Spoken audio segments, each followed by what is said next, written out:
এবার নয়া মোড়, আরো এক নির্যাতিতা ভাইরাল হবেন বলে আশঙ্কা বিজেপির। তাই আগে ভাগেই আসরে পদ্ম শিবির। তৃণমূলের টাকা দিয়ে বয়ান বদলের চেষ্টার অভিযোগে সরব, অভিযোগের আঙুল স্থানীয় তৃণমূল নেতার দিকে। সন্দেশখালীতে এবার নতুন করে বিতর্ক।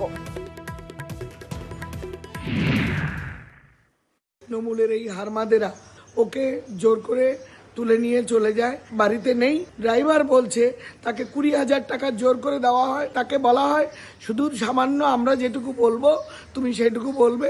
টাকা দিয়ে মানুষ কেনা যায় নাকি? যদি কেনাবেচা করে ওরাই করছে। কখনো বিজেপি নেতার ভাইরাল ভিডিও, কখনো আবার প্রকাশ্যে অভিযোগকারীর ভিডিও। সন্দেশখালীর একের পর এক ভিডিও ভাইরাল, বারবার নতুন করে বিতর্ক। ফের এক ভিডিও ভাইরাল হওয়ার আশঙ্কা বিজেপির। এ নিয়ে আগে ভাগে আসরে পদ্ম শিবির। তাদের দাবি সন্দেশখালীর অভিযোগকারীকে টাকা দিয়ে মিথ্যা বয়ান রেকর্ড করছে তৃণমূল। সেই ভিডিও নিয়ে তারা ফের আসরে নামবে, দাবি বিজেপির। দিলীপ মল্লিক এবং পিকাই, তৃণমূলের এই হারমাদেরা ওকে জোর করে তুলে নিয়ে চলে যায়, বাড়িতে নেই। ড্রাইভার বলছে তাকে 20,000 টাকা জোর করে দেওয়া হয়, তাকে বলা হয় শুধু সামান্য আমরা যেটুকু বলবো তুমি সেটুকু বলবে। অ্যাপ্রিহেন্ড করছে, একে দিয়ে আবার কিছু মিথ্যা বয়ান লিখিয়ে মিথ্যা প্রতিপন্ন করার চেষ্টা করছে। অতি সত্বর তারা এরকম একটা ভিডিও প্রকাশ করে আবার মানুষকে দিশাহারা করে তুলবে। বিজেপির অভিযোগ উড়িয়ে পাল্টা কটাক্ষ করতে দেরি করেনি তৃণমূল। এটা হচ্ছে ওদের সংস্কৃতি, এটা ওরা জানে কি করেছে না করেছে।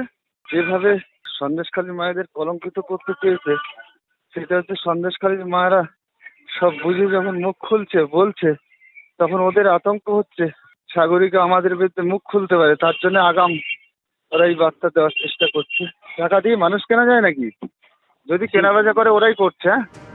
বিজেপির দাবি সন্দেশখালীর সাগরিকা পাত্রকে তুলে নিয়ে যাওয়া হয়। কে এই সাগরিকা পাত্র? সাগরিকা পাত্র? হ্যাঁ, ওই রেখার মেজেজা। হ্যাঁ, রেখার মেজেজা। রেখার মেজুজা। ওই সাগরিকা পাত্র বলে আর কেউ আছে নাকি পাড়ায়? বসিরহাটের বিজেপি প্রার্থী রেখা পাত্র, তাঁর আত্মীয় সাগরিকা পাত্র। বিজেপির অভিযোগ প্রার্থীর আত্মীয়কেই তুলে নিয়ে যায় তৃণমূল। তবে রেখা পাত্রর আত্মীয় সাগরিকার দাবি তিনি এ বিষয়ে কিছুই জানেন না। আপনাকে সাগরিকা পাত্র, আপনাকে কালকে কেউ লোকজন তুলে নিয়ে গিয়েছে? আমার নাম অন্য কাউকে বলছে, এটা আমার নাম। নিউজ 18 বাংলা।